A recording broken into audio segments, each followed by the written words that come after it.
নমস্কাৰ বন্ধুসকল, জ্ঞান ভাণ্ডাৰ ইউটিউব চেনেলটোলৈ আকৌ এটা নতুন ভিডিঅ'লৈ মই আপোনালোকক স্বাগতম জনাইছোঁ।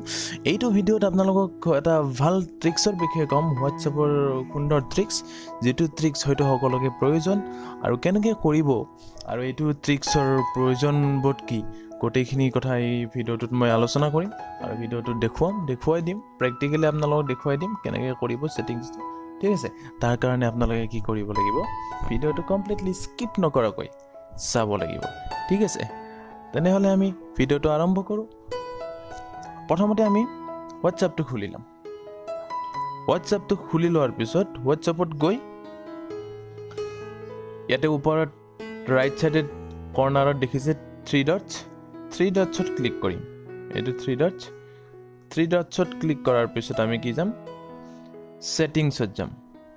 দেখিছে, ছেটিংছত গৈ পেলাই আমি কি কৰিম, একাউণ্টছত যাম। এইটো একাউণ্টত গৈ পেলাই আমি কি কৰিম, ইয়াতে টু ষ্টেপ ভেৰিফিকেশ্যন দেখিছে নহয়, টু ষ্টেপ ভেৰিফিকেশ্যনত ক্লিক কৰিম।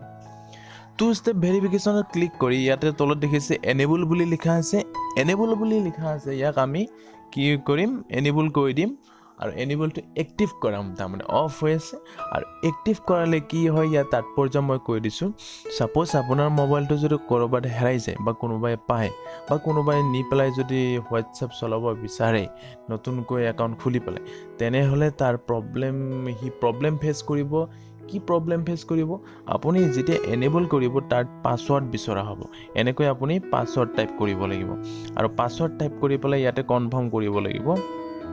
কনফাৰ্ম কৰাৰ পিছত যেতিয়া এক্টিভ হ'ব বস্তুটো, পাছৱৰ্ডটো এক্টিভ হোৱাৰ পিছত সি হোৱাটছএপ খোলাৰ লগে লগে বা খুলিব বিচৰাৰ লগে লগে এই পাছৱৰ্ডটো বিচৰা হ'ব আৰু এই পাছৱৰ্ডটো যেতিয়া সি নাজানিব তেতিয়া সি হোৱাটছএপটো খুলিব নোৱাৰিব। অথচ আপোনাৰ মোবাইলটো কোনোবাই বেলেগে পালেও ইয়াৰ কাম নিদিব হোৱাটছএপটোৰ ক্ষেত্ৰত। সি নতুনকৈ হোৱাটছএপ একাউণ্ট খুলিবলৈ হ'লেও পাছৱৰ্ডটো বিচাৰিবই।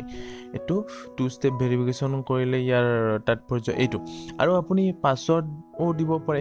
তাৰপিছত ইয়াতে ইমেইলটো টাইপ কৰিলে কি হয়, আকৌ আপোনাৰ ষ্ট্ৰং হয়। যিটো আপোনাৰ টু ষ্টেপ ভেৰিফিকেশ্যন সেইটো আপোনাৰ ষ্ট্ৰং হয়। গতিকে ইমেইলটো আপুনি দিব পাৰে। ইয়াতে আপোনাৰ ইমেইলটো টাইপ কৰি দিয়ক। মই ইয়াতে মোৰ ইমেইলটো টাইপ কৰি দিছোঁ। ঠিক আছে, নেক্সটত ক্লিক কৰিব। নেক্সটত ক্লিক কৰাৰ পিছত কনফাৰ্ম কৰিব আপোনাৰ ইমেইলটো যি দিছে সেইটো হয়নে নহয়, সেইটো আকৌ এবাৰ টাইপ কৰিব। কনফাৰ্ম কৰি পেলাই তলত ছেভ লিখা আছে, ছেভত ক্লিক কৰিব আৰু ছেভত ক্লিক কৰাৰ পিছত আপুনি দেখিব two step verification is enable.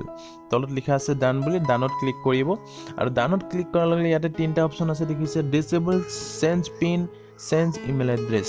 আপুনি যিটো এনেবল কৰিছে, এনেবলটো আপুনি ডিচেবলো কৰিব পাৰে আপোনাৰ ইচ্ছা অনুযায়ী। আপোনাৰ পিনটোও আপুনি নিজে চেঞ্জ কৰিব পাৰে। আপুনি যদি বিচাৰে ইমেইল এড্ৰেছটো মই চেঞ্জ কৰিম, তেনেহ'লে চেঞ্জ কৰিব পাৰে, কোনো কথা নাই। আৰু আপোনাৰ এই ক্ষেত্ৰত কোনো অসুবিধা নাই।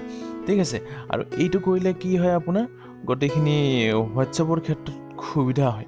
আৰু হোৱাটছএপৰ ক্ষেত্ৰত দেখিছে নহয়, মোক ইয়াতে বিচাৰিছে, মই যদি হোৱাটছএপটো খুলিব বিচাৰোঁ তেনেহ'লে ইয়াতে বিচাৰিছে এণ্টাৰ ইয়ৰ টু ষ্টেপ ভেৰিফিকেশ্যন পিন।